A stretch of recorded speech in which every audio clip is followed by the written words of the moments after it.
देखो sine inverse x आपके पास है -1 to 1, इसका डोमेन होता है और रेंज होता है -π/2 से π/2। ग्राफ आप जानते हो साइन इनवर्स एक्स का, इसका ग्राफ करीब इस प्रकार से बनता है ये, ठीक है ना। दूसरा कॉस इनवर्स एक्स का ग्राफ डोमेन होता है -1 to 1 और इसका रेंज होता है 0 से पाई। कॉस इनवर्स का ग्राफ आप जानते हो, उसको वो कुछ ऐसा बनता था, यहाँ से यूं गया था, यूं जाके ऐसा बना था, है ना। ये पाई से स्टार्ट हुआ था, ग्राफ मालूम होने चाहिए π/2 और ये आपके पास 0 पे ये बन गया था 1 और ये -1 था। फिर tan इनवर्स एक्स का डोमेन है -∞ से +∞, मतलब सभी रियल नंबर के लिए tan इनवर्स एक्स डिफाइन है। तो इसका रेंज है -π/2 से π/2। इसका ग्राफ हमने बताया था, इसका ग्राफ ये आपकी π/2 लाइन होगी, π/2 की लाइन है। ये आपके पास नीचे जो है -π/2 की लाइन है, -π/2 की लाइन है और ये ग्राफ इसका कुछ ऐसा बनेगा। ये ग्राफ था आपका tan इनवर्स एक्स का, ठीक है, क्लियर। अगर cot इनवर्स एक्स का ग्राफ देखोगे तो cot इनवर्स एक्स का डोमेन अगेन है ऑल रियल नंबर और ये ग्राफ बनेगा 0 से पाई के बीच में, ध्यान रखना, ठीक है। तो ये पाई की लाइन है और ये π/2 पे क्रॉस करेगा, π/2 पे क्रॉस करेगा तो ग्राफ कुछ ऐसा बनेगा। ये ग्राफ है आपका cot इनवर्स एक्स का जो π/2 पे क्रॉस करेगा, ठीक है।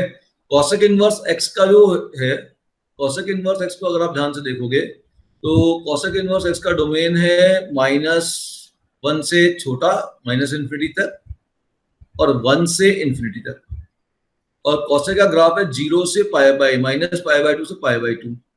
ये -π/2 है और ये π/2 है और 0 इस पे नहीं बनेगा। इसका मतलब एक काम करो, थोड़ा सा भी इसमें कंफ्यूजन हो ना तो एक काम करें, चलो आप देख लो कि cosec 1 क्या होगा, cosec इनवर्स 1 क्या होगा, cosec इनवर्स 1 क्या होगा। अच्छा, इसका रेंज ध्यान से देखो, 0 से -π/2 से π/2 है, तो ग्राफ इस π/2 के ऊपर तो जा ही नहीं सकता है, -π/2 के नीचे नहीं जाएगा, तो ग्राफ जो भी होगा इस π/2 और -π/2 के बीच में रहेगा। अच्छा, 0 पे ग्राफ बनेगा नहीं क्योंकि रेंज में 0 नहीं है, तो इसका ग्राफ 1 पे π/2 बनेगा, ये ग्राफ कुछ ऐसा बन जाएगा। यहाँ पे -π/2 बनेगा, ग्राफ कुछ ऐसा बन जाएगा। अब अगर हम बात करें सेकंड इनवर्स एक्स का, सेकंड इनवर्स एक्स का रेंज है, ध्यान से देखें, 0 से पाई और उसमें π/2 नहीं है, तो π/2 पे ग्राफ आपका ब्रेक हो जाएगा, है ना। और रेंज है इसका 1 से ∞, डोमेन सॉरी, और -∞ से 1। अब देखो 1, अब सेकंड इनवर्स 1 क्या होगा ये आप बता दो। सेकंड इनवर्स 1, हाँ सर, 0 और π/2 पे ग्राफ बनेगा नहीं क्योंकि हाँ। रेंज में π/2 नहीं है, तो 0 से स्टार्ट करेगा और ये ऐसा जाएगा, π/2 वाली जो लाइन होगी उसके पैरेलल रहेगा। अब -1 क्लियर दिख रहा है, सेकंड इनवर्स का वो पाई होगा और पाई से ग्राफ आएगा और ये ऐसा होगा।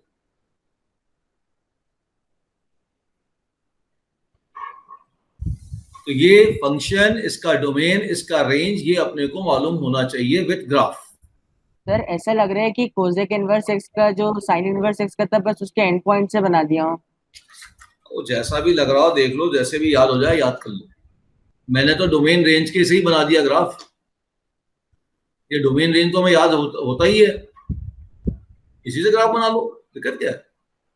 मेन कंफ्यूजन बच्चों को कॉसेक और सेक में होता है, तो 1 पे ढूंढ लो क्या वैल्यू आई भाई। कॉसेक इनवर्स, पहले सेक इनवर्स फिर से समझाता हूँ। सेक इनवर्स में ध्यान दो, डोमेन तो सबको मालूम है, ये तो वही है जो सेक एक्स का रेंज है, तो 1 से ∞, -1 से -∞, ठीक है। रेंज इसका है 0 से पाई एक्सेप्ट π/2, π/2 नहीं मतलब π/2 पे हॉरिजॉन्टल लाइन खींच दो, और जैसे ही आपने π/2 पे हॉरिजॉन्टल लाइन खींची, ग्राफ इस डॉटेड लाइन के पैरेलल बनेगा।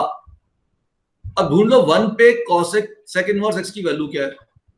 तो सेक इनवर्स 1 मतलब सेक के किस एंगल की वैल्यू 1 होती है, ढूंढो सेक के किस एंगल की वैल्यू 1 होती है, तो सेक 0 1 होता है, तो 0 बन गया, तो 0 से ग्राफ खींच दो, π/2 तक करो कि 1 पे सेक इनवर्स 1 की वैल्यू 0 होगी, तो π/2 पे ग्राफ बनेगा नहीं, π/2 पे ग्राफ बनेगा नहीं मतलब यहाँ पे ग्राफ को पैरेलल होना पड़ेगा, तो यहाँ से स्टार्ट होगा और यहाँ पे पैरेलल होगा।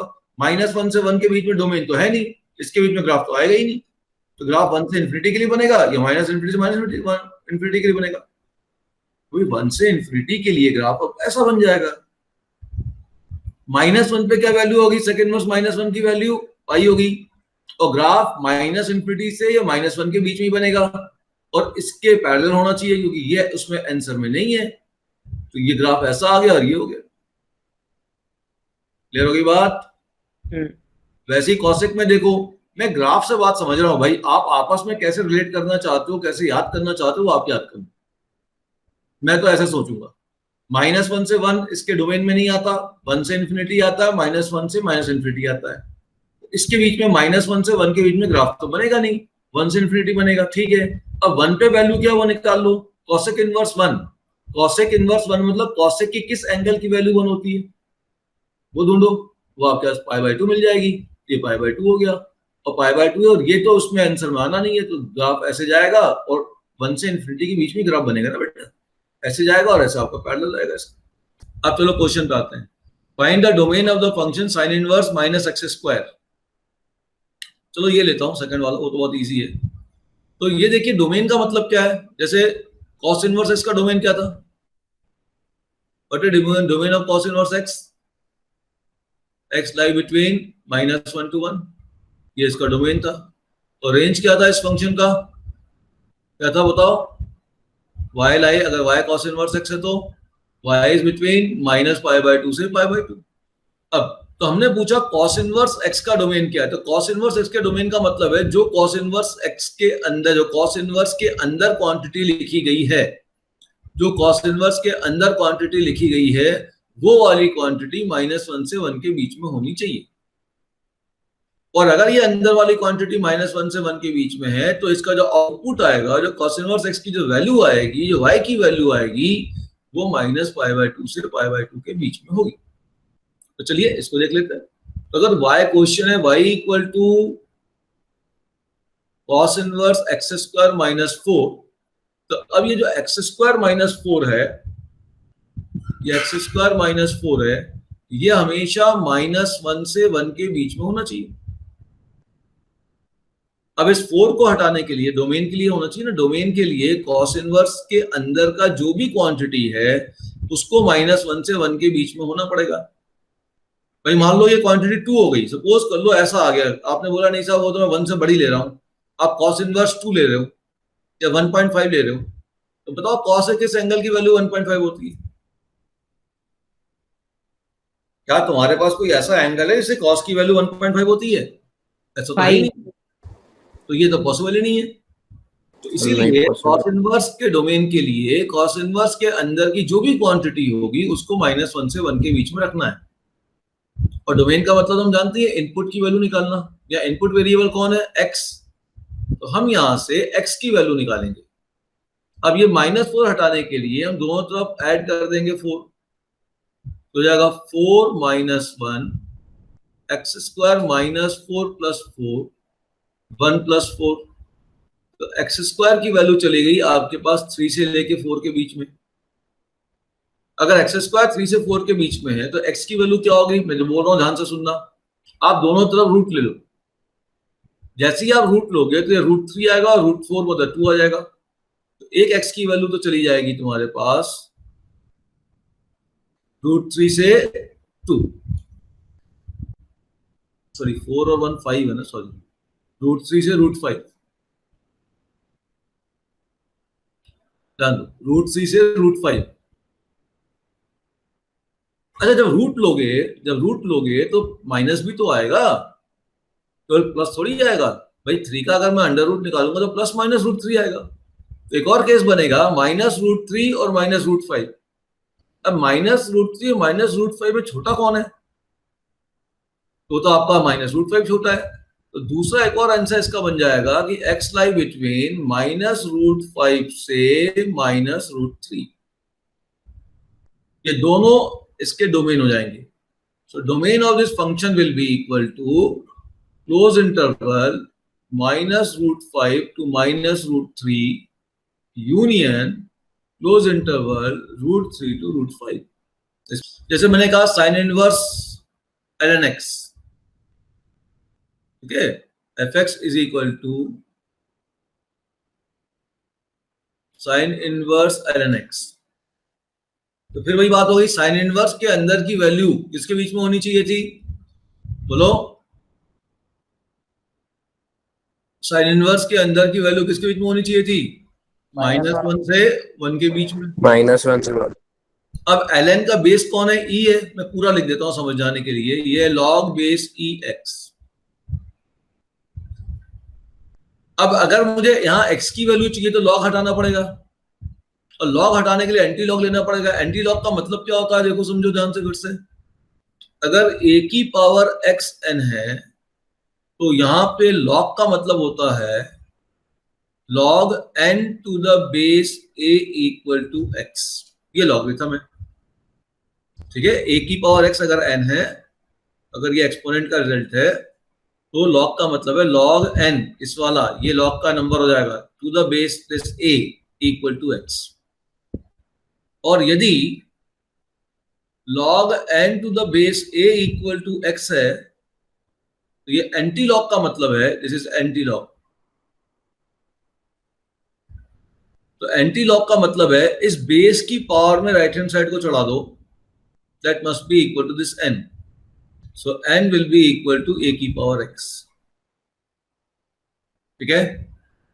अच्छा, यहां एक बात और ध्यान रखना, मान लो कभी ऐसा आ जाए कि log x to the base 2 is greater than 1 है, सुनना आप ध्यान से, और आपसे कोई बोले एंटी लॉग लो, तो देखो लॉग का बेस 2 है। यदि लॉग का बेस 1 से बड़ा होता है, यदि लॉग का बेस, ये जो बेस है ये 1 से बड़ा है कि नहीं, ये पहले चेक करो। ये तो 2 है, 1 से बड़ा है। यदि लॉग का बेस 1 से बड़ा होगा तो इसका एंटी लॉग लेने पर इनइक्वालिटी चेंज नहीं होगी। तो यहां देखो एंटी लॉग लेने पे क्या हुआ था, बेस की पावर में राइट हैंड साइड को चढ़ाया था और वो n के इक्वल था। तो यहाँ n की ये कौन है, x। तो x एज इट इज रहेगा, n जैसे यहाँ एज इट इज रह गया था और a की पावर में x राइट हैंड साइड में आ गया था। ये x एज इट इज रहेगा और राइट हैंड साइड में कौन आएगा, 2 की पावर 1 आएगा। कोई प्रॉब्लम? और ये इनइक्वालिटी में कोई चेंजेस नहीं होंगे।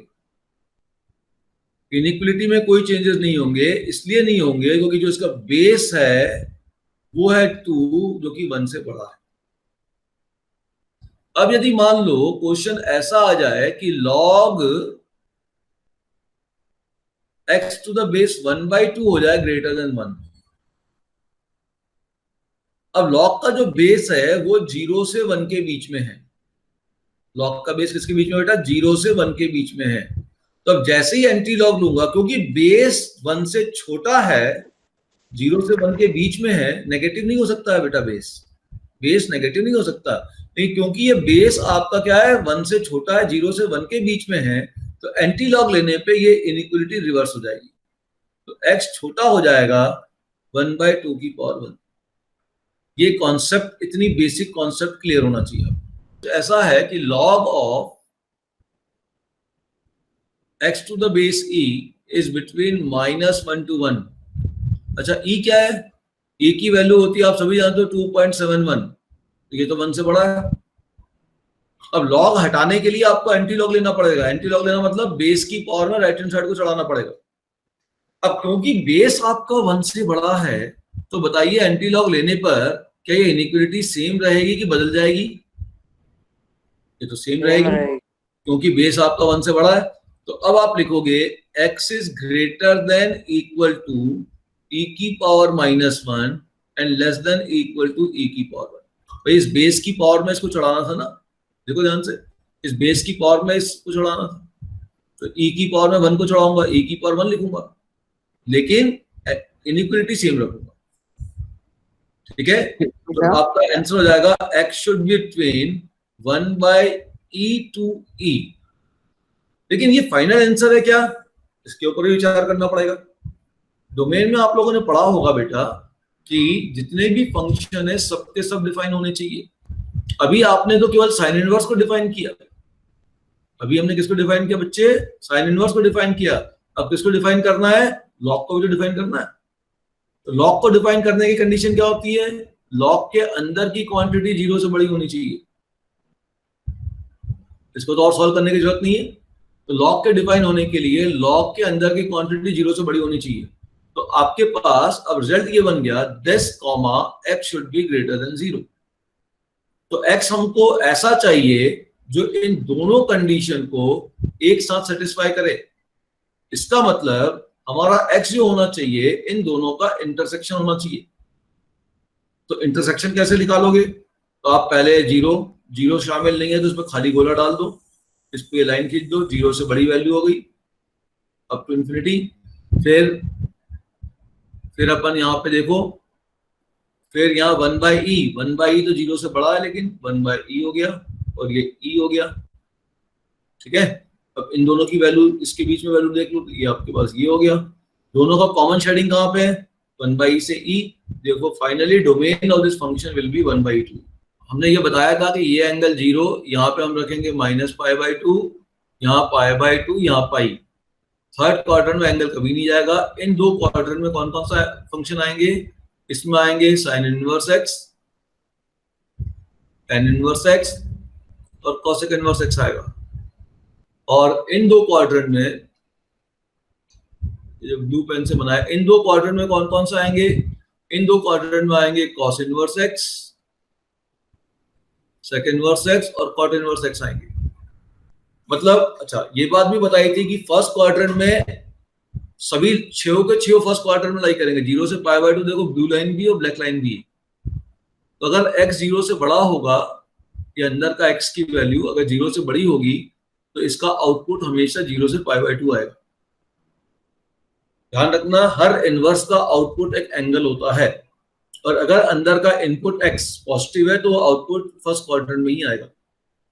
अगर x नेगेटिव होगा, अगर x क्या होगा आपका? नेगेटिव होगा, तो उस केस में, अगर x नेगेटिव होगा तो उस केस में इन तीन का आउटपुट -π/2 से 0 होगा।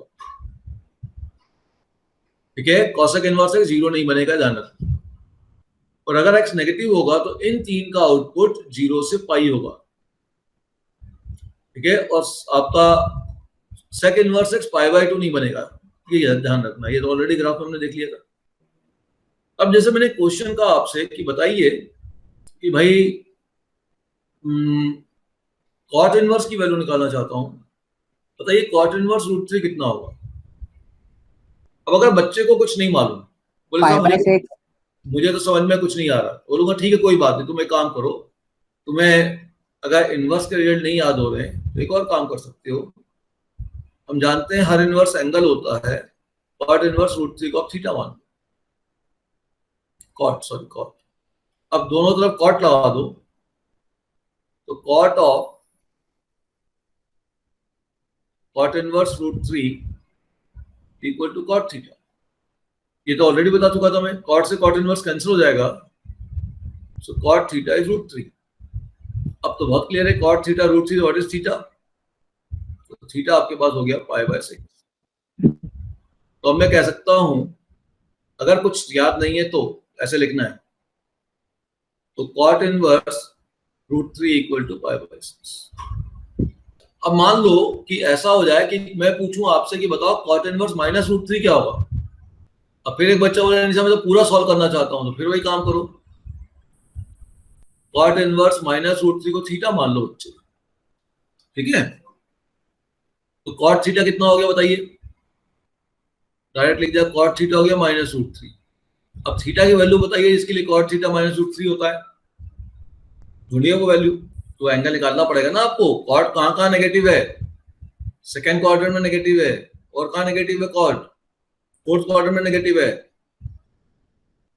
ठीक है ना, तो एक आप बोल सकते हो कि सब एक -π/6 भी हो सकता है आंसर फोर्थ क्वाड्रेंट का, और सेकंड क्वाड्रेंट का भी आंसर हो सकता है π-π/2 और भी एंगल हो सकते हैं।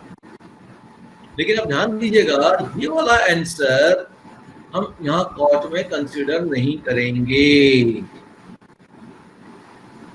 क्यों नहीं करेंगे?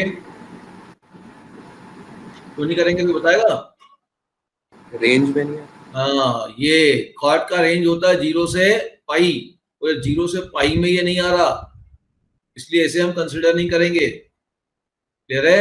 आंसर ये वाला ही कंसिडर किया जाएगा। तो अब यहाँ पे अगर आप थीटा की वैल्यू ढूंढोगे तो थीटा की वैल्यू आपको लेनी है 5π/6। तो इनवर्स में केवल ब्लाइंडली ट्रिग्नोमेट्री में नहीं चलना है, उसके रेंज को भी ध्यान देते हुए चलना है। कॉट इनवर्स -√3, ये x की वैल्यू नेगेटिव है, x आपका अब नेगेटिव हो गया, कॉट इनवर्स x नेगेटिव है, -√3 नेगेटिव है। इसका मतलब इसका जो भी आउटपुट आएगा वो सेकंड क्वाड्रेंट में आएगा, और सेकंड क्वाड्रेंट का जो एंगल होता है वो होता है 180 minus angle of first quadrant. यहां भी तो वही लगाइए, 180 minus angle of first quadrant. और ये हो गया पाई माइनस, ये तो अभी निकाल लिया ऊपर मैंने कि इसकी वैल्यू होती है π/6। लेकिन ये बात मैंने कैसे डिसाइड की? ये बात मैंने इस रेंज के ग्राफ से डिसाइड की कि कॉट इनवर्स का जो ग्राफ है, मैंने ये देखा जो कॉट इनवर्स का रेंज है वो है 0 से पाई, तो जब x नेगेटिव है तो इसका एंगल जाएगा पाई से π/2। तो सेकेंड क्वाड्रेंट का जो एंगल होता है वो हमेशा होता है pi minus theta, where theta is the angle of the first quadrant. तो यही बात अगर आप ध्यान से देखोगे तो इन सभी फॉर्मूले में आ रही है, ध्यान से देखना। कॉस इनवर्स अगर x नेगेटिव है, ध्यान से देखो, कॉस इनवर्स अगर x नेगेटिव है तो कहां जाएगा? सेकंड क्वाड्रेंट, तो pi minus cos inverse x। Second inverse x negative है, ये भी जाएगा second quadrant, pi minus second inverse x। Cot inverse minus x negative है, pi minus cot inverse x। Sine inverse में कहा जाना है इसको? फोर्थ क्वाड्रेंट में। फोर्थ क्वाड्रेंट में क्या होगा? अगर यहाँ पे एंगल π/6 है तो यहाँ पर एंगल -π/6 बनेगा, केवल नेगेटिव टाइम्स हो जाएगा। तो साइन इनवर्स -x कितना हो जाएगा? Minus sine inverse x। Tan inverse -x कितना हो जाएगा? Minus tan inverse x। वैसे ही कोसेक इनवर्स -x कितना हो जाएगा? Minus cosec inverse x। Sine inverse -1/2 कितना होगा बता दीजिए। तो अब ये देखिए x नेगेटिव है, x नेगेटिव है तो कौन से क्वाड्रेंट में जाऊंगा? फोर्थ में जाऊंगा, ये हो जाएगा माइनस ऑफ साइन इनवर्स 1/2। ये अंदर की क्वांटिटी नेगेटिव है तो ये फोर्थ क्वाड्रेंट में जाएगा, वो होगा minus of sine inverse 1/2 by formula sine inverse -x equal to minus sine inverse x। अब साइन इनवर्स 1/2 कितनी होती है? अपने आप से क्वेश्चन पूछ लो, साइन के किस एंगल की वैल्यू 1/2 होती है? -π/6